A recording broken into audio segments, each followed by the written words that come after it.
The pounding on my door cuts through the darkness like a scream. My eyes snap open and I jolt upright in bed, heart racing before my brain even wakes up. For a second, I have no idea where I am. Then I see the red numbers on my alarm clock. 5 a.m. 3 more hard knocks shake the door and my stomach drops.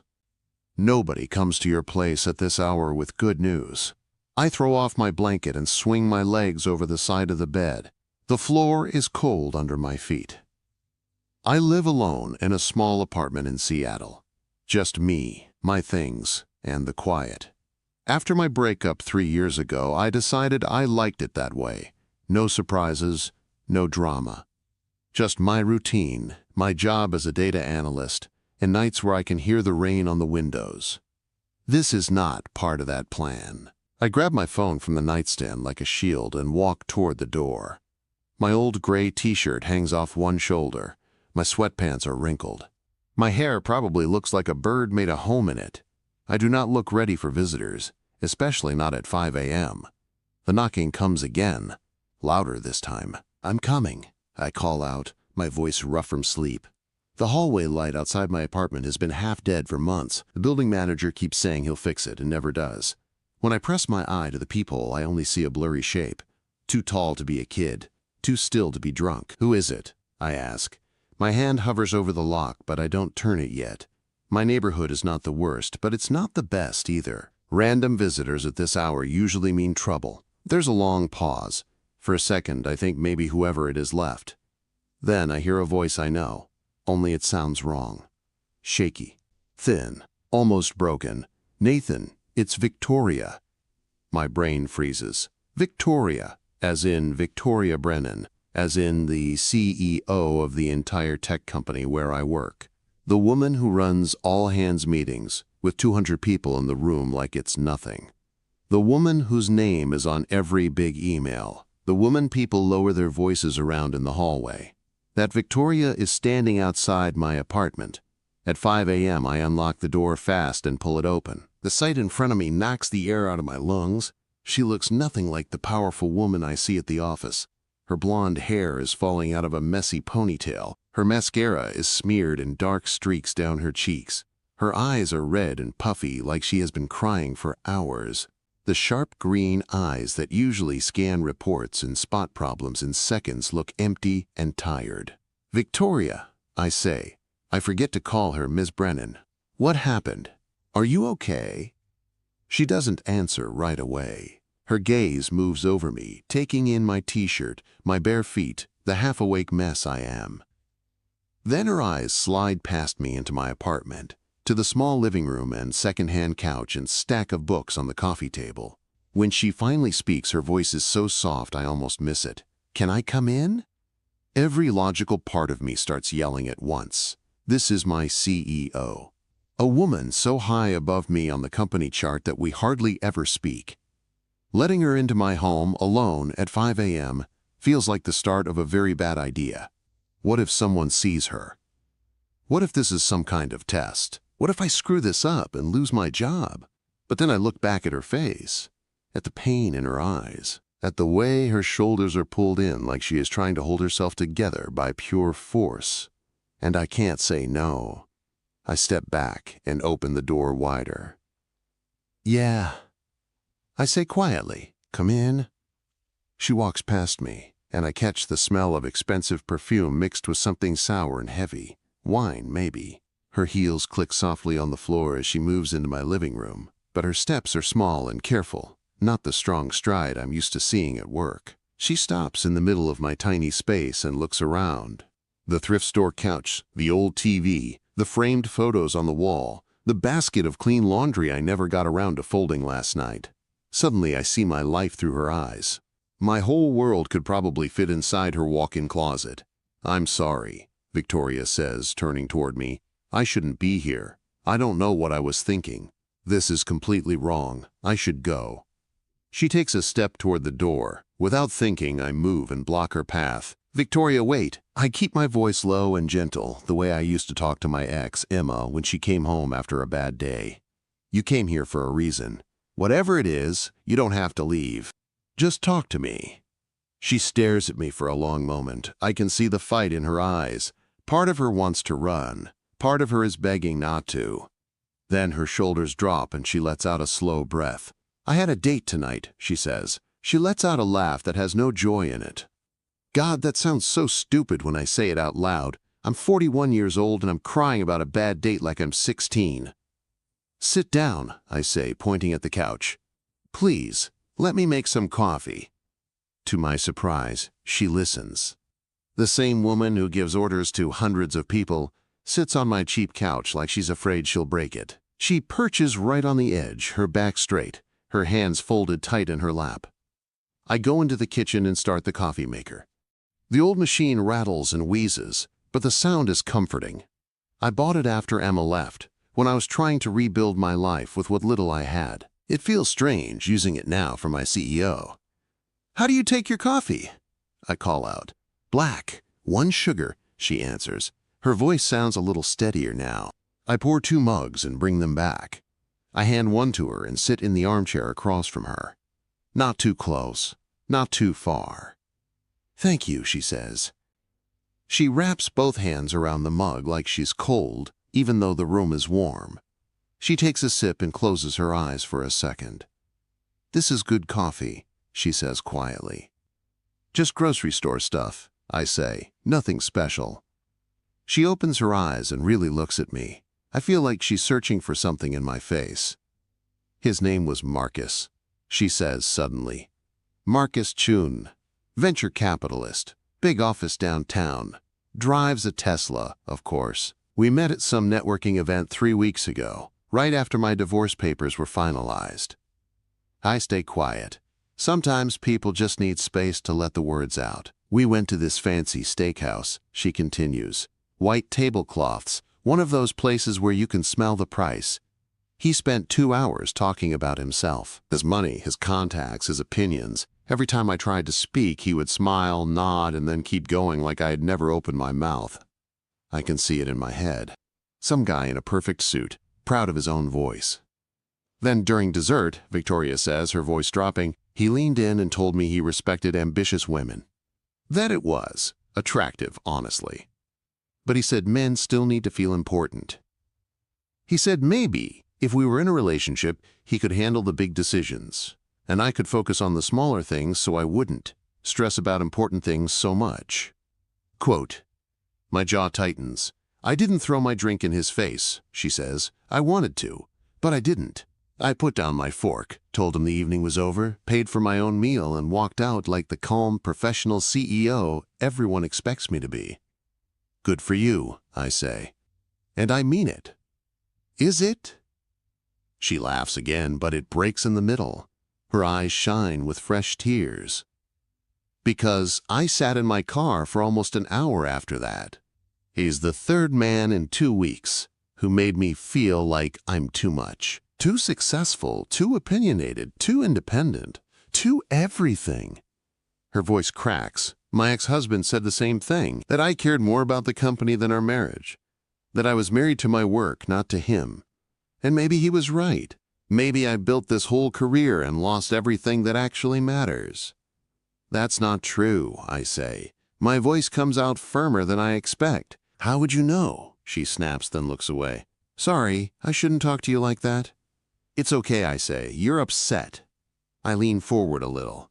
For what it's worth, anyone who makes you feel like you're too much is really just saying you're more than they can handle. That's their problem, not yours.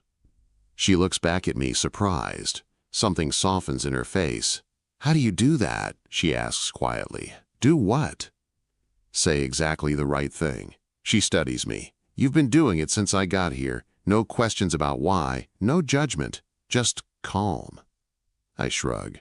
"I don't know. I just try to treat people like people. Not job titles, not positions. Just people having a rough night." Quote, she is quiet for a moment. "That's why I came here," she says finally. Her fingers tighten around the mug. "Or one of the reasons." My heart speeds up. "What do you mean?" She takes a breath and sets the coffee down. Then she stands. I stand too without thinking. We're only a few feet apart now. "I went home after that date," she says. to my perfect penthouse with its perfect furniture and perfect view. I stood there in the dark and realized I couldn't remember the last time I felt happy.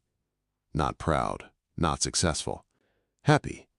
She looks up at me, and for the first time, I see fear in her eyes. I thought about work, she says, about people there. And I realized you're the only person in that whole building who treats me like I'm human. You hold the elevator. You say good morning like you mean it. You stopped one night to ask if I was okay when I was working late. Nobody else did. I remember that night. I remember how tired she looked behind the glass walls of her office. I looked up your address, she admits. In the employee system. I know that's wrong. But I needed to see this. A life that makes sense. A person who seems real. She takes one small step closer. My heart hammers against my ribs. You're the only person I wanted to talk to, she whispers. The only one I trusted not to see just the CEO. Her hand lifts slowly, giving me plenty of time to move. I don't. Her palm rests flat on my chest, right over my heart. The heat of her touch burns through my thin t-shirt. I know she can feel how fast my heart is beating. I can feel it, she says softly. So maybe I'm not the only one feeling something. She is right. I feel something too, I say, my throat tight. But I'm scared. You're my CEO. If this goes wrong, I don't just lose you. I lose my job, my safe little life, everything I built after Emma left. Quote. Her face falls, but she nods. So what do we do? She asks, because I can't act like this isn't real.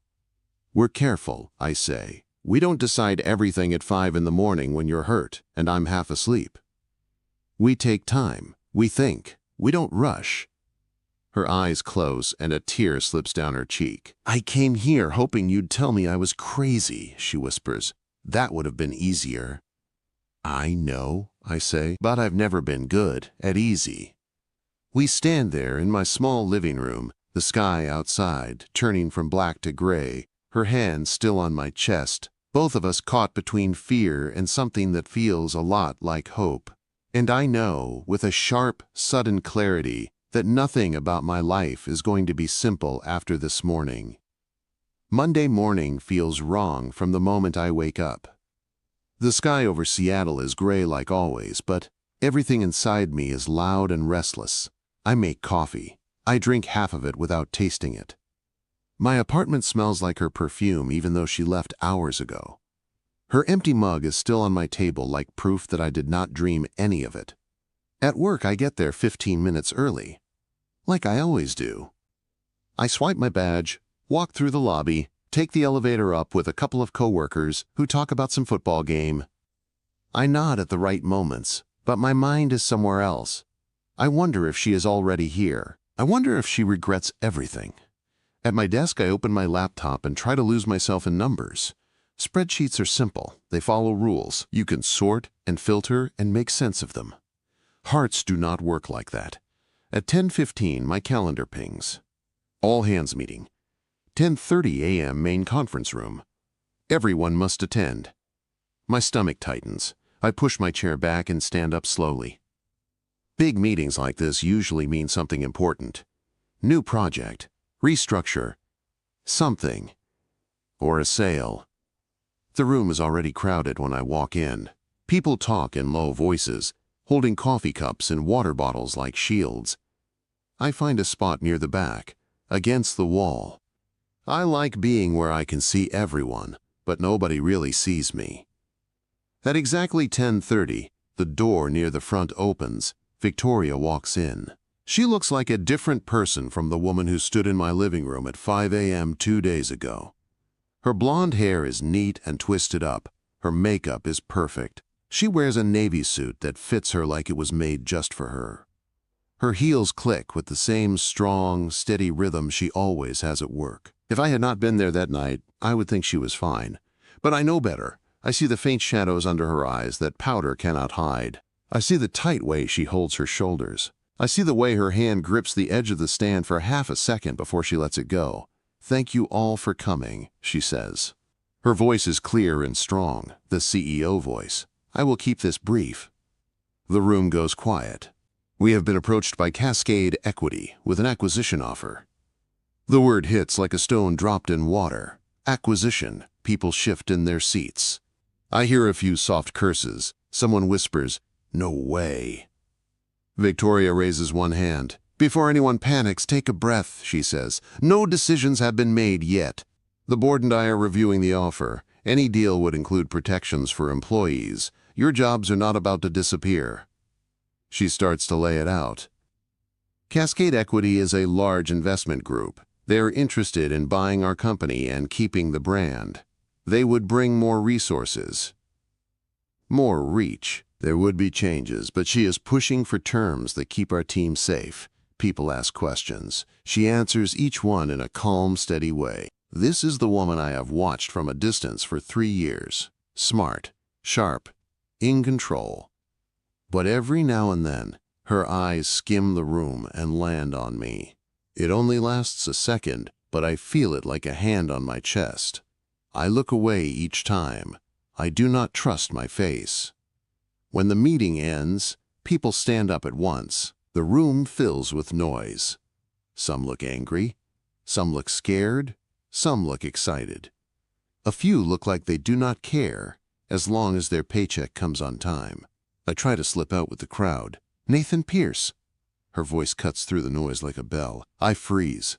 Victoria is still at the front of the room, gathering her notes. Her eyes are on me. "Could you stay for a few minutes?" she asks. "I have a question about the quarterly data projections." The words sound normal, professional, but I know this is not about numbers. "Sure," I say. My voice sounds strange in my own ears. People file out. The door finally closes with a soft click. The room feels too big now. Too quiet. Victoria sets her papers down and looks at me. For a moment we just stand there, not moving, like we are on opposite sides of some invisible line. "How are you?" she asks. Her voice is softer now. "I should ask you that," I say. I take a couple of steps closer, but not too many. "That was a big announcement." "I am busy," she says. "But that is not why I asked you to stay." She takes a breath. "I meant what I said the other night," she says. "In your apartment." I meant all of it. My heart starts to pound again. "I know this is messy," she goes on. "I know it is complicated. I know I am your boss. I know there is an acquisition offer on the table. I know this is the worst timing in the world." Her eyes lock on mine. But pretending nothing happened is not something I can do. I swallow. My mouth feels dry. "What do you want me to say?" I ask. "I want you to tell me the truth," she says quietly. "I want to know if I am alone in this. Did you feel anything that night, or was it just me living in my head?" The words hit hard. There it is. The simple, dangerous question. I could lie. I could say it was a strange night and nothing more. It would be safer. I could go back to my quiet life with my old coffee machine and my secondhand couch and my safe distance. But when I look at her, I see more than my CEO. I see the woman who sat on my worn couch with her hands wrapped around a cheap mug. The woman who told me she was tired of feeling like she was too much for everyone. The woman who put her hand on my chest and felt my heart race. "You are not alone," I say. My voice is barely more than a whisper. I felt it too. Something in her relaxes, just a little. Her shoulders drop. Her eyes shine. "Then why are we standing this far apart?" she asks, softly. I let out a breath I did not know I was holding. "Because I am terrified," I say. "Because you just announced a possible acquisition that could change your whole life." "Because my life is about paying rent on time and keeping my head down." "We live in different worlds, Victoria. So we build a bridge," she says. The answer is simple to her. People do it every day. "I had a girlfriend once," I say. "She left because I chose a quieter life. She said I had no ambition, that I was happy being average. I am still scared of hearing that again. I am scared of being not enough, especially for someone like you." Her face softens at that. "I am not your ex," she says. "I am not going to punish you for knowing what you want, for wanting balance. That is something I wish I had known sooner." I move a little closer. We are only a few feet apart now. Even if you mean that, I say, there is still the boss and employee thing, the power, the risk. If this goes wrong, it does not just hurt us. It could hurt my career, your reputation, the company. She nods slowly. I know, she says. I have thought about that more than you know. Silence stretches between us. Along the walls, company posters talk about growth and innovation. The projector screen behind her shows the last slide from the meeting, the company logo glowing bright. You said we should be careful, she says. You were right, we should be. But I also know I walked into your apartment at the worst moment of my life, and you were the only person I wanted to see. Her voice trembles just a little. So here is my question, she says. Can you live with pretending none of that happened? Can you look at me in the hallway and act like I am just your CEO and nothing more? The answer comes fast, too fast. No, I say, we both hear how honest it is. How quick. I cannot, I add. I tried to tell myself I could, but I know I would be lying. She closes her eyes for a second like she is fighting tears. When she opens them again, they are clear and focused. Then we have two choices, she says. We ignore this and try to go back to the way things were. Or we try to find a way forward that does not destroy us both. And if there is no way, I ask, then at least we were honest, she says. At least we tried. I can live with heartbreak. I cannot live with what if forever. Her words sink into me. I think of my small apartment, my old coffee maker, my safe routines. I also think of the way my heart moved when she said I was the only one who treated her like a person. I need time, I say finally. I cannot decide something like this in a conference room, not when everything is still upside down. She nods. Take the time you need, she says. I will not push you. I promise. She gathers her papers and heads for the door. My chest tightens at the idea of just letting her walk away like this. Victoria, I say. She stops and looks back. For what it is worth, I say, I wish I was braver. The corner of her mouth lifts just a little. I see more courage in you than you see in yourself, she says. I see someone who knows what he values and lives by that. That is rare. She opens the door.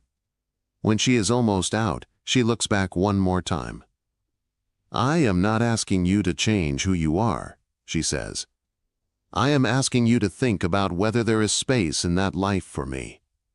The door closes behind her. I stand alone in the empty room, my heart pounding, my head spinning, feeling like the floor under me has shifted. Back at my desk, the day crawls by. I stare at my screen, but the numbers blur. My phone sits face up beside the keyboard.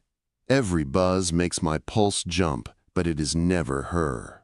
By the time I walk home through the light rain that night, my shoes are wet and my thoughts are louder than the traffic. I shower. I heat up leftovers. I try to watch a show but do not follow a single scene. I pick up my phone twice to text someone, then remember I do not have her number. Around 9 p.m., my phone buzzes. Unknown number. I open the message. It is Victoria. I got your number from HR. I know that is probably wrong, but honesty is kind of our thing now. Can we talk? Not at the office. Somewhere neutral. I stand in the middle of my living room with my phone in my hand and my heart in my throat. This is it. The moment where I either step back into safety or take a step toward her. I stare at her message like it might change if I blink enough times. It does not. It is Victoria. I got your number from HR. I know that is probably wrong, but honesty is kind of our thing now. Can we talk? Not at the office. Somewhere neutral. My thumb hovers over the keyboard. I could say no. I could tell her we should keep things professional. I could choose the easy way out. Instead, my fingers move before my fear catches up. When? The reply comes fast. Friday night, 7. There is a coffee shop on Pine Street, Brewhaven. Do you know it? Quote, I do. It is small, quiet, the kind of place where you can actually hear the person across from you. I know it, I text back. I will be there. Thank you, Nathan, she writes. Really. All week, time stops making sense. Hours at work feel longer. My days blur into meetings, reports, and small talk that means nothing. Every sound in the hallway makes me look up. wondering if it is her. At the office, we are careful. She does not seek me out. I do not look for reasons to be near her. We nod in passing like always. To anyone watching, we are just CEO and data analyst. Inside, I am counting down to Friday. When the day finally comes, I leave my apartment at 6:30. The air is cool and smells like rain. My hands will not stop shaking, so I shove them in my jacket pockets. Brewhaven glows warm through its front windows. When I look inside, she is already there. Of course she is. Victoria is early to everything. She sits at a small table in the back corner. Her blazer is draped over the chair beside her. She is wearing a simple blouse, her hair down around her shoulders. There are 2 cups on the table. My heart kicks hard against my ribs as I push the door open. The bell above it gives a soft ring. She looks up. For a second, the CEO mask I know so well slips. I see pure nerves on her face. Hope. Fear. "Hi," she says softly. "Hi," I answer, and my voice sounds rougher than I expect. I walk over and sit across from her. She pushes one of the cups toward me. "Black with 1 sugar," she says. I remembered. I take a sip. It is perfect. For a moment, we just sit there. The low hum of the coffee shop feels too normal for what this is. "I've been thinking about what you said," she begins, "about being careful." My chest tightens. I brace myself for the words that will end this. It was a mistake. "You were right. We should forget it." "You were right," she says. "We do need to be careful." I nod and look down at my cup. "But," she adds, and the word pulls my eyes back to her, "I have also been thinking about how I have lived my life so far. I take risks in business all the time. I bet everything on companies and deals and numbers. But when it comes to my own heart, I hide. I choose work every time because it feels safe." She lets out a slow breath. "I am tired of that," she says. "I am tired of going home to a perfect apartment I hate. I am tired of smiling through bad dates with men who only see my job. I am tired of running my life like another company to manage." Her eyes meet mine. "I cannot stop thinking about that night," she says. "Not just because I was upset, but because you saw me, the real me. You did not treat me like a boss who broke down. You treated me like a person who was hurting." I do not get that often, if ever. "I cannot stop thinking about it either," I admit. "Every time I try to focus at work, my brain just throws your face in front of me." A small, shaky smile touches her mouth. "So," she says, "I need to know. Is this something you actually want to explore, or were you just being kind that night?" "I was being kind," I say, "but not only kind." I set my cup down. My hands are not steady. "Victoria, I like you," I say. "Not the title, not the power. You. The woman who sat on my couch and said she felt like she was too much. The woman who admits she is lonely even when everyone thinks she has everything." Her eyes shine, but she does not look away. "I like you too," she says quietly. "More than I planned to. More than I probably should." There it is. The thing we have been dancing around, finally spoken out loud. "I am still scared," I say. "I am scared of losing my job. I am scared of people finding out. I am scared I will not be enough for you." "And I am scared," she says. "I am scared of hurting you. I am scared of the power imbalance. I am scared of being selfish. But I am more scared of walking away and wondering for the rest of my life what might have happened if we had tried." We sit there, fear and hope sitting between us like a third person. "What if we do try?" she asks. "What would that even look like?" I think about it for a long moment. "We start with this," I say, "talking in a coffee shop. Nothing secretive, nothing shady. Just 2 people getting to know each other. Outside of work, we take it slow and honest. Inside the office, we stay professional. No flirting, no sneaking around. If at any point it feels wrong, we stop and we talk about it." Her shoulders loosen a little. "I can do that," she says, slow and honest. I like that. "And one more thing," I add. "No big physical moves until we both feel ready. No doing something in the heat of the moment and then regretting it." Her cheeks flush, but she nods. "Agreed," she says. "So we are doing this," I say. "I think we are," she answers. We both laugh then. It is soft and surprised, like we did not expect to feel this light. We stay there for over an hour. We talk about small things at first. Her coffee order, my favorite takeout place, the best time to walk by the waterfront when the crowds are low. Then we move into bigger things. She tells me she grew up in a small town in Oregon, raised by a single mom who worked 2 jobs. She talks about how she pushed herself through school and business and every promotion because she was scared of ending up with nothing. I tell her about my dad in construction and my mom who ran a little bookstore that never really made money but always felt like home. I tell her about Emma, about leaving the startup with its 80-hour weeks and big promises to come to her company for something more steady, and how Emma saw that as failure. Emma wanted a version of success that made sense to her, Victoria says. That does not mean she was right. Still hurt, I say. I know, she answers. When we leave Brewhaven, the sky is dark. The city lights reflect off wet pavement. She walks with me to the corner. Thank you, she says, for coming, for listening, for being brave. Quote, I do not feel brave, I say. You showed up, she says. That counts. We do not hug, we do not kiss. We just stand there for an extra second, both of us wanting more and choosing not to rush it. Over the next weeks, a strange new rhythm shapes my life. At work, nothing changes on the surface. I sit at my desk, I run reports, I send emails. In meetings, I listen while she speaks at the front of the room. We are careful. No long looks, no private jokes, no extra attention. But outside the office, everything is changing. We start with simple things. Coffee on Saturday mornings, walks along the waterfront, a movie at a small theater where nobody cares who sits in the dark, dinner at places that do not require reservations months ahead. We talk, a lot, about our pasts, our fears, our habits. She tells me about her ex-husband and how they slowly turned into co-workers instead of partners. I tell her about the night Emma gave me back my key and called me average. You are not average, Victoria says, every time that story comes up. You are steady. There is a difference. Quote, there are moments when I almost reach for her hand and stop. Moments when she sits across from me, laughing at some dumb joke I made, and all I want to do is lean across the table. We wait. The more time we spend together, the harder it is to remember why we are waiting. But it also feels right to build the foundation first.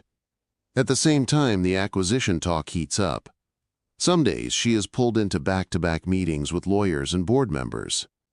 She leaves the office looking more tired than I have ever seen her. One night, after a long day, she shows up at my apartment again. This time, it is not 5 in the morning. It is 8 at night. Her hair is pulled back. She looks drained. Long day? I ask, letting her in. Board meeting ran 3 hours over, she says. Cascade raised their offer. They want a decision soon. I pour her a glass of water and we sit on the couch. What do you want? I ask. For the company or for me? She asks back. Both. For the company, this deal could be great, she says. More money, more stability. For me, she stares at her hands for a second. For me, it feels like a sign, she says finally. Like a door opening and asking me if I am brave enough to walk through it. A sign of what? I ask. That maybe it is time to step away, she says. To stop being the person everything revolves around. To do something smaller, more human. Something that lets me actually have a life. She looks up at me. A life that might have space for this, she says, motioning between us. My throat tightens. You would give up being CEO? I ask. For me? No, she says at once. I would not step down for you. I would step down for me. For the woman who stood in your living room at 5 in the morning and realized she was alone in a beautiful prison. But if I do this, if I walk away from this job, I want you to know that you are a big part of why I believe a different life is possible. The room feels smaller. The air feels heavier. When would you decide? I ask. The vote is in a few weeks, she says. If the board agrees to the deal, I will have to choose. Stay on in some role under new owners, or walk away and start over. What are you leaning toward? I ask. She looks at me for a long time. Ask me that again after the vote, she says, because if I tell you now, you might try to talk me out of it. She gives a small, tired smile. And you are very good at saying the right thing when I am scared. Later that night, after she leaves, I lie in bed staring at the ceiling. When she knocked on my door at 5 in the morning, I thought the biggest shock was what she confessed about her heart. Now I am starting to see an even bigger truth. This is not just about her feelings. It is about the way we are both standing on the edge of a life we could not have imagined before that knock. And soon, she is going to make a choice that could change everything for both of us. The office feels strange. People talk in low voices in the hallway. Rumors float around like dust in sunlight. Some say Cascade is backing out. Others say the deal is done. Nobody really knows. I know one thing. Whatever happens, Victoria is standing at a crossroads. By late afternoon, my brain is fried from pretending to work. I stare at the same line of data for 10 minutes and still do not see it. I check my email like maybe news will appear there first. At 4:12 p.m., a company-wide message pops up. All hands meeting, 4:30 p.m. main conference room. Attendance mandatory. My heart stutters. This is it. The room is packed by the time I get there. People are standing along the walls. The air feels heavy, like everyone is holding their breath. Victoria walks in at exactly 4:30. She looks tired. Not messy, not broken, just tired in a deep way. She still wears a dark suit. Her hair is still swept up. To most people, she probably looks the same as always.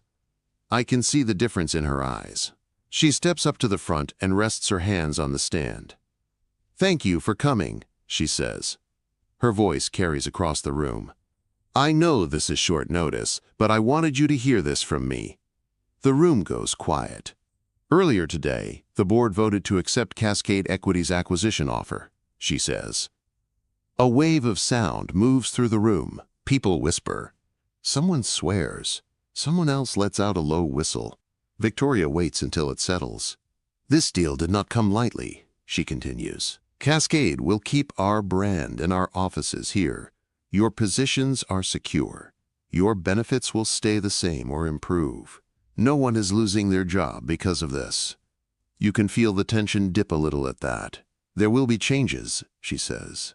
"New systems, new reporting, new leadership at the very top." She takes a breath. I see her fingers press harder against the stand. "I will not be part of that new leadership," she says. You could hear a pin drop. "After the transition period, I will be stepping down as CEO," she says. "This company has been my life for many years. I am proud of what we built together. I am grateful for your hard work and your trust. But it is time for me to turn the page and start a new chapter." "What will you do?" someone calls from the front. She gives a small, real smile. "Sleep," she says. The room laughs, and some of the tension breaks. "After that, I am starting a consulting firm. I want to help smaller companies with their strategies. Less boardrooms, more human meetings." Her eyes move across the room. For a second, they land on me. My chest feels tight. "I know change is scary," she says, "but I believe this can be good for all of you. You are in strong positions. You have skills that matter. My goal from the start was to build something that could stand on its own. I believe we have done that." She finishes with thanks and a promise to share more details in the coming weeks. Someone starts clapping. The sound grows until the whole room is applauding. Some people cheer, some cry, some look stunned. I clap too, though it feels strange. Proud, sad, worried, relieved, all at once. When the meeting ends, people rush to the front to talk to her. Board members, managers, friends. I stay where I am against the back wall. This moment is not mine. I watch her smile and nod. I watch her accept hugs and handshakes. I watch her eyes flick up every now and then, searching the room. When our eyes meet, it feels like the world narrows. She lifts her chin toward the side door, the one near the empty offices that nobody uses much. Then she turns back to the crowd. I slip out quietly and walk down the hall. My heart is pounding so hard I can feel it in my hands. The side hallway is empty and quiet. Old framed awards hang on the walls. A vending machine hums softly at the end. A few seconds later, the side door opens. Victoria steps through and closes it behind her. For the first time since the meeting, she drops the strong posture. Her shoulders fall. She leans back against the wall and lets out a breath like she has been holding it for hours. "How did I do?" she asks. "You were amazing," I say. "Strong, honest, clear." "I felt like I was shaking the whole time," she says. "You hit it well," I say. She smiles, but her eyes are wet. "So," I say, "this is real. You are really stepping down." "I am," she says. "The paperwork is signed. In a few months, I will just be a name on the history page of the company website." "How do you feel?" I ask. She laughs softly. "Scared," she says. "Relieved. Sad. Free. All at once. Like I jumped off a cliff and I am waiting to find out if I have a parachute or just very bad timing." We stand there in the quiet, the weight of her choice pressing in around us. "I did not do this for you," she says. "I need you to hear that. I would never put that on you." "I know," I say, "and I do. But," she adds, "I did it because of what being with you has shown me. You made me see a different kind of life, one that is not all about power and control, one that has room for slow mornings and real conversations. That part is for me." She pushes off the wall and takes a small step closer. "The part that is for you," she says, "is this." She looks up at me. Her green eyes are open and raw. No boardroom mask now, just Victoria. "In a few months," she says, "I will not be your CEO. There will be no boss and employee line between us. No conflict of interest. If we decide to be together, then it will be just us. Two people choosing each other." My heart slams against my ribs. "What if I do not want to wait a few months to say what I feel?" I ask. "Then say it now," she whispers. I take a breath that feels like it goes all the way down to the floor. "I love how you think," I say. "I love that you see people, even when you pretend you do not have time. I love that you came to my door when you were broken instead of hiding in that big apartment. I love the way you listen when I talk about my boring life like it is something important." My voice shakes, but I keep going. "I am falling for you, Victoria," I say, slowly and deeply and in a way that scares me. But I am. Her lips part. Tears spill over and slide down her cheeks. "You are not the only one," she says. I tried to fight it. I told myself you were younger, that you worked for me, that it would ruin everything. It did not matter. I kept thinking about you, about your quiet strength, about the way you hold space for other people. I am falling for you too, Nathan." She says my name like it means something more now. I step closer until I can feel her breath on my skin. "Can I hug you?" I ask. Just that, nothing more. Her answer is a whisper. "Yes." I wrap my arms around her. She folds into me like she has been waiting to do this for years. She feels small and strong at the same time. I rest my chin on the top of her head. She presses her face against my chest. For a while, we just stand there. No words, no plans. Just two people in a quiet hallway holding on to each other while the world shifts. When we finally pull back, she looks up at me with a shaky smile.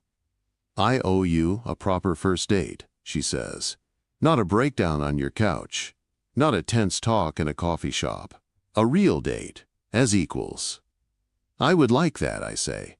"After I step down," she adds. "When I am just Victoria and you are just Nathan. No titles in the way." "Then I will wait," I say. "I will not rush you." Her hand finds mine and our fingers lace together like it is the most natural thing in the world. "I do not want you to wait alone," she says. "We can still see each other, still talk, still build this slowly. We will just keep it careful until there is no line between our lives." "I can live with that," I say. The months that follow are strange and steady at the same time. At work, she slowly pulls back from day-to-day decisions. New faces from Cascade start to appear in meetings. People stress about the future, but less than before. The deal is real now, not a rumor. Outside the office, our lives grow closer. We cook dinner at my place and at hers. I show her my favorite Thai spot. She shows me a tiny art house theater that only plays old movies. We walk in the rain with shared umbrellas and cold hands that always seem to find each other. We still do not rush. We talk more than anything about what we want our futures to look like, about her consulting plans, about my quiet dreams I never said out loud before. "You could do freelance data work," she says one night as we sit on my couch with takeout boxes on the table. "Pick your projects, choose your hours. You have the skills." "I like the security of a paycheck," I say. "I know," she answers. "But security does not have to mean stuck. We can build something safer and freer for you." The way she says we sends a warm wave through me. Her last day comes on a clear Friday. There is a small farewell party in the big conference room. People give speeches. The board presents her with a framed plaque and a photo of the company's first office. She says all the right things, thanks everyone, reminds them the company is in good hands. She smiles for pictures. I stand near the back with my paper plate of cake and watch her say goodbye to the life she built. When it is over and people drift back to their desks, I stay behind to help clean up. I toss cups and wipe tables, glad to have something simple to do. "Always helping," she says from the doorway. I look up. She stands there with her hands in her pockets, the room empty behind her. "Old habits," I say. She walks toward me. Her suit jacket is off now. She looks less like a CEO and more like a woman at the end of a long, heavy chapter. "So," I say, my heart beating fast, "are you still my CEO?" She smiles. "Not as of an hour ago," she says. "As of now, I am an unemployed woman with a big plan and a lot of free time." "Sounds scary," I say. "It is," she answers. "But I am not scared of the right things anymore." She stops in front of me. We are close, closer than we have ever stood in a work building. "Remember what I said in the hall?" she asks, "about wanting to go on a real date with you when we were just us." "I remember," I say. She takes a slow breath. "Nathan," she says, "would you like to go out with me tomorrow night? As my date, not as my employee, just as the man I am falling for." I do not even try to hide my smile. "Yes," I say, "I would love to." Her eyes shine. "One more thing," she says. "I know we said we would take it slow, and we have, but there is something I have wanted to do for months now." Her voice drops just a little. "Can I kiss you?" she asks. My heart jumps into my throat. "You do not even have to ask," I say, "but I am glad you did." She steps forward and lifts her hands to my face. Her fingers are gentle against my skin. I rest my hands on her waist, light, ready to pull back if she wants. She rises on her toes and presses her lips to mine. The kiss is soft at first, careful, questioning. Then, slowly, it deepens. All the months of holding back, all the late-night talks, all the what-if, and maybe settle into this one simple truth. We fit. When we finally part, we are both breathing a little harder. Her forehead rests against mine. I can feel her smile. "That," she says, "felt a lot like the start of a new chapter." "Yeah," I say quietly, "it did." We leave the building together. For the first time, she does not walk ahead of me as the boss. We walk side by side, out into the cool Seattle air, two people with no idea exactly what comes next. But for the first time in a long time, I am not scared of not knowing.